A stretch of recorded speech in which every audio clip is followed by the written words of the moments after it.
Good afternoon. This is Bill Marianis from Bethesda, Maryland, and Stewardship Calling on Ancient Faith Radio. And we are so honored today to have the Vice Chairman of the Assembly of Canonical Orthodox Bishops and the presiding hierarch of the Antiochian Orthodox Church, who is really the instigator behind the Ancient Faith Radio platform and so many other things today. So we have Metropolitan Joseph here. And Metropolitan, Your Eminence, you were the inspiration behind creating the Year of the Youth at the Assembly of Bishops a year ago. And because of your inspiration and your continued persistence, we've had a year of great events culminating today with the approval of the Youth Agency and the Orthodox Volunteer Corps. Why don't you share with everybody your incredible vision on celebrating our youth in our church? Well, thank you for hosting me. And I appreciate all the work and the ministry and the beautiful work of Ancient Faith Radio. So for many years, I believe that the media is the strongest tool we use to reach out to many people. Right. And so now we are here and our voice is heard and the church's voice is heard as well. And now about the youth, for example. So how can we reach out to the youth unless we have some technology, some sort Ancient Faith Radio, and so by using Ancient Faith Radio and the other technology, the communication. By the way, I hired someone to be hired by the Archdiocese full time, to be the first head of the Department of Communication. Oh, thank God. I believe in communication. If when there is no communication, it means we don't exist. Right. And we are dead. Right.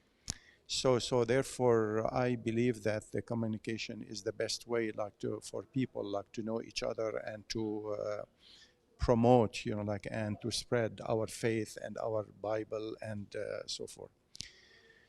So the youth, now, they don't need to listen to me or listen to, old school minded people. So they are on their own. They have their phone, they have iPad, they have other tools. So that's why they have to explore themselves, what they looking for, what they believe, and yesterday the panel went excellent with the young people. We heard many beautiful ideas, and so I am the one, with all humility, I am the one who proposed that to the Assembly of Bishops, and it was adopted 100%. Unanimous, yeah. And unanimous. And now, John and his colleagues are working on the encyclical also, youth encyclical. I finished, and it is in the printer, and very soon, the hierarchs are asking me about this encyclical because they heard about it, and they saw some of the part of it on the website, but they need to see it as a booklet. So the booklet will be ready in a few days. And so we have a breaking news announcement over absolutely. Here that your encyclical will become out short. The bestseller. Bestseller, okay. That's good. We should do. So the youth, everyone is talking about the youth and their significance, and we keep hearing the same question: why they are not, in the church? The church without them is not functioning well.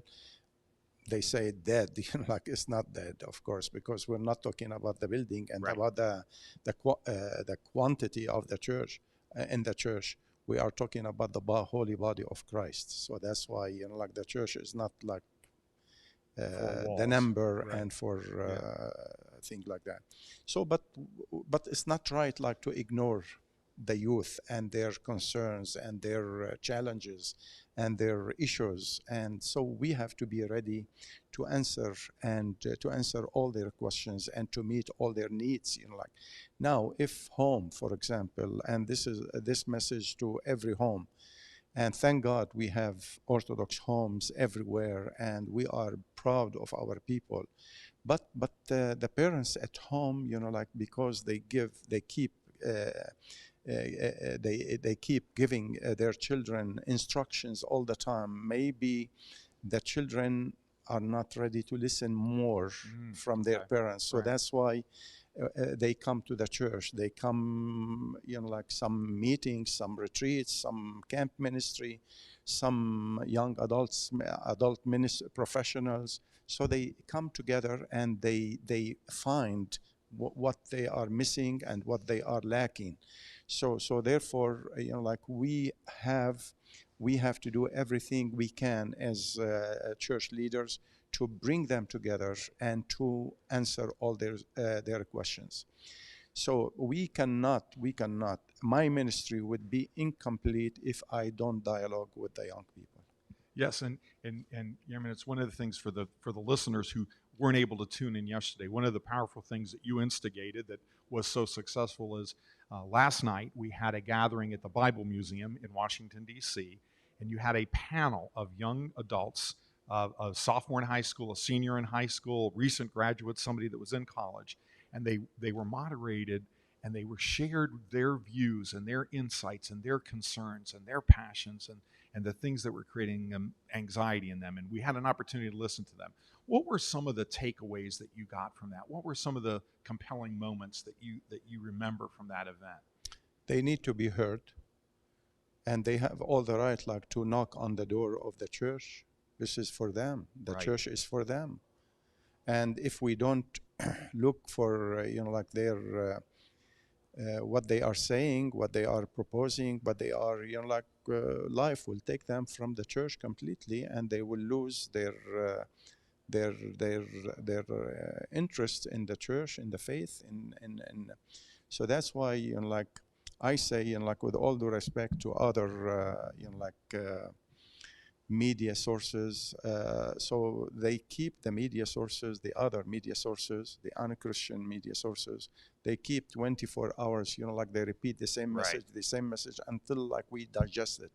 So the church, like 10 minutes Sunday homily, it's not enough. Yeah. It's not enough. So that's why we have to sit with them and listen to them. Yes. And yesterday it was like a good example, a good sample. So they proposed a beautiful, profound questions, profound issues, profound.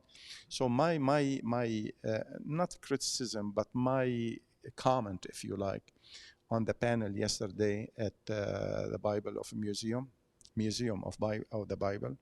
So like after we listened to them and they were heard, but there was no one like to answer some of their questions. Engage. So that's why to engage. Right. So that's why in the Assembly of Bishops today, I said, like something was missing in the panel yesterday, because like when they bring issues, important issues to our attention, they have to listen to hear the answer.